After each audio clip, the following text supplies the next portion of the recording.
UP विधानसभा में love जिहाद bill pass होने के बाद पूरे देश में इस बिल की चर्चा हो रही है।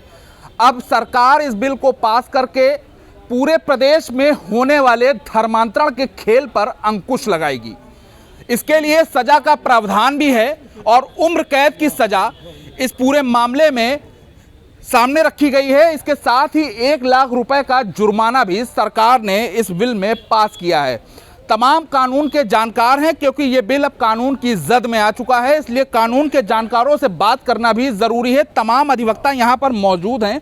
आप तस्वीरें देख सकते हैं कि ये सभी अधिवक्ता हैं और बुद्धिजीवी वर्ग से आते हैं, तो इनसे भी इस बात की चर्चा कर लेंगे कि आखिर ये जो संविधान के चलते ये जो बिल जो पास किया गया है उत्तर प्रदेश में, इस बिल में क्या संशोधन होना चाहिए, क्या खामियां हैं और या फिर क्या इसमें नई चीज़ों को जोड़ना चाहिए। तमाम वकील हैं, उनसे बात कर लेते हैं। सर, पहले तो ये बताइए कि यूपी विधानसभा में लव जिहाद बिल को पास कर दिया गया है, तो अब इस बिल के पास होने से क्या लग रहा है, किस तरीके का असर देखने को मिलेगा? पहले तो धन्यवाद है इस सरकार को जिन्होंने बिल पास किया है। धर्मांतरण पर रोक लगेगी और जो असर की बात कह रहे हैं, तो जो ये इसमें प्रावधान सज़ा का और जो जुर्माने को है, इसको देखते हुए जो लोग पहले एक प्लानिंग के तहत बाहर से फंडिंग लेकर के जो ये कार्य करते थे वो कार्य नहीं होंगे। वो अलग मसले हैं कि लोग आपस में प्रेम संबंध के माध्यम से क्या करते हैं वो विषय है, लेकिन लव जिहाद जैसे कार्य अब बंद हो जाएंगे। अच्छा, धर्मांतरण की अगर हम बात करें तो धर्मांतरण का खेल कई तरीके से खेला जाता है, चाहे फिर वो लोगों को लालच दिया जाए, इकोनॉमिकल लालच देते हैं, मकान का लालच देते हैं, घर का लालच देते हैं, तो इस तरीके से भी लोगों के धर्म को बदलने का प्रयास चलता है। तो क्या लगता है कि इस पर भी इन सारे जो कानून जो लागू किया जा रहा है, इससे इस पर कितना असर पड़ेगा? देखिए, जो जिसमें सरकार ने बिल पास किया है, ये हमारे देश के लिए राष्ट्रीय समस्या बने हुए थे। इसके संबंध में यूपी सरकार ने जो बिल पास किया है उसके लिए यूपी सरकार को सबसे पहले हम धन्यवाद देना चाहेंगे। जो फंडिंग हो रही थी विदेशों से, इससे और लव जिहाद के नाम पर जिस तरह से धर्मांतरण कराया जा रहा था फंसा करके लोगों को, उसमें भी रोक लगेगी। ये बिल बहुत ही देश के लिए, प्रदेश के लिए बहुत ही सराहनीय है और इसको पास होना बहुत ज़रूरी था। विदेशी फंडिंग को रोकना, लव जिहाद को रोकना और जो भी मुद्दे बने हुए थे धर्मांतरण संबंधी, सारे में रोक लगेगी। इसके लिए सरकार बधाई की पात्र है। जो तो देखिए, इसको रोकना बहुत जरूरी। बिल सही पास हुआ है, इसमें इतना संशोधन की आवश्यकता है और बढ़ाने के लिए तो बढ़ाना ही पड़ेगा, आवश्यकता पड़ेगी तो संशोधन होता रहता, बढ़ाया घटाया जा सकता। तो देखिए, जो बुद्धिजीवी वर्ग है वो इस बात की सराहना कर रहा है, सरकार की सराहना कर रहा है कि इस बिल से जो धर्मांतरण का खेल है उस पर कहीं ना कहीं अंकुश लगेगा। और भी तमाम लोग हैं, उन लोगों से बात कर लेते हैं। सर, पहले तो ये बताइए कि जो बिल लाया गया है, इससे क्या लगता है किन किन चीज़ों पर रोक लग पाएगी? देखिए, भारत की व्यवस्था लोकतंत्र में ऐसा है, उत्तर प्रदेश सरकार अब कुछ देर में जागी है, लेकिन उस विधायक जो अपना विधेयक पास किया है वो सराहनीय। चूँकि ये जो लव जिहाद है ये निश्चित ही एक प्री प्लानिंग ऑफेंस है और जो काफ़ी पहले से मैच्योर हो चुका है, उसका खंडन होना, उस पर पनिशमेंट होना आवश्यक था।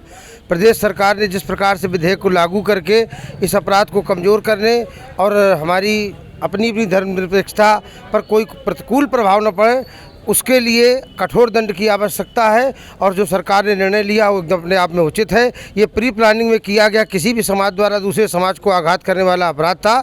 इसको अंकुश करने के लिए इस विधेयक की अति आवश्यकता थी। सरकार जो है अपने आप में सराहना की पात्र है। तो देखिए, धर्म को छुपाकर धर्मांतरण की रणनीति को कारगर करने का जो प्रयास चलता था, उस पर रोक लगा दी गई है। लोग इसकी सराहना कर रहे हैं, खासकर वकील इसकी सराहना कर रहे हैं, क्योंकि कानून की जद में ये चीज़ आ चुकी है और अब कानूनी दांव पेच के चलते इसमें तमाम लोग फंस जाएंगे जो इस तरीके का प्रयास कर रहे हैं। और भी लोग हैं, उनसे बात कर लें। सर, ये बताइए कि क्या लगता है कि कोई विशेष वर्ग इन सारी चीज़ों से नाखुश भी होगा? नहीं, ऐसा तो होना नहीं चाहिए, क्योंकि कानून सारे धर्मों के लिए है भाई, हिंदू, मुस्लिम, सिख, ईसाई सभी के लिए है। और कोई भी रिश्ता, देखिए सबसे बड़ी बात, रिश्ता में अगर कोई लड़का अपना धर्म छुपा कर किसी लड़की को गुमराह करके शादी करता है तो वो शादी आगे चल के वो बेकार हो जाती है, क्योंकि सारे रिश्ते की नींव जो होती है विश्वास होती है, झूठ नहीं होती है। तो मेरे नज़र में ये बिल बहुत अच्छा है। अच्छा, इस पे उम्र कैद की सज़ा दी गई। सज़ा के लिए क्या लगता है, सज़ा कम है, ज़्यादा है, या फिर कुछ बीच का कोई रास्ता होना चाहिए था? सज़ा भी ठीक है, क्योंकि जो झूठ बोल रहा है, अपने धर्म को छुपा रहा है, ये काम कर रहा है, तो ठीक है मेरे ख्याल से। तो देखिए इससे जो धर्म परिवर्तन वाले जो मामले आते हैं सामने, ये कम होंगे, बहुत बंदी हो जाएंगे, ये मान के चलिए आप। तो देखिए जो सजा का प्रावधान है उसको भी कहीं ना कहीं सराहा जा रहा है। कुछ और भी लोगों से बात कर रहे हैं। जो सजा इसमें निर्धारित की गई है कि उम्र कैद की सजा दी जाएगी, कितना सही मान रहे हैं? ज़्यादातर 80% सही। 80% सही है। तो देखिए 80% सही होने की भी बात कर रहे हैं। कुछ और भी अधिवक्ता हैं, उनसे बात कर लें।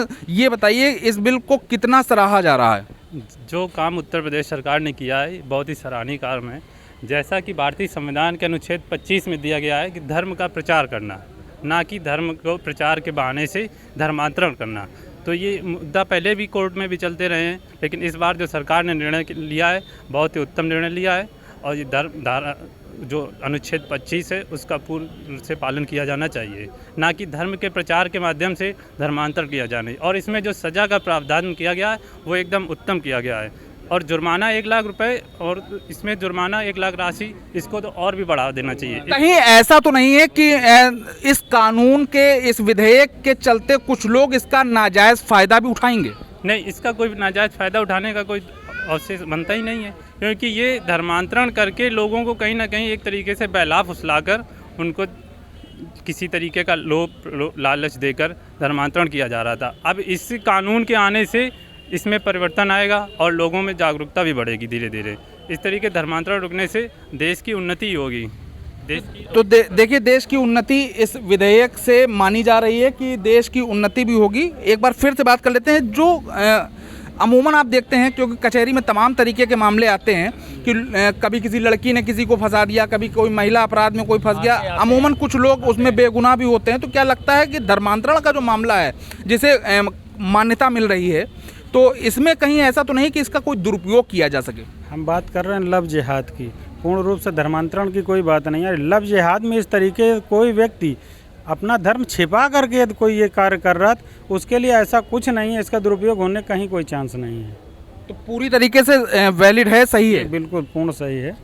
तो देखिए यहाँ पर जो अधिवक्ता हैं, जो बुद्धिजीवी वर्ग है, उनकी राय है कि जिस तरीके से उत्तर प्रदेश में इस कानून को लागू किया गया है, इस विधेयक को पास किया गया है, वो पूरी तरीके से सही है।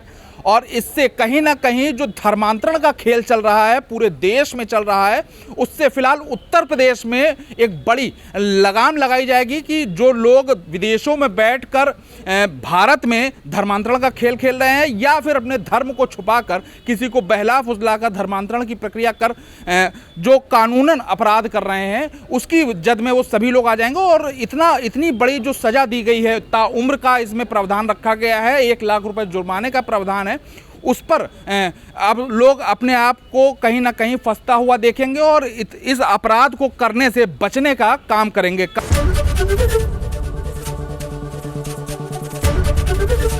एबीपी गंगा, खबर आपकी, जुबान आपकी।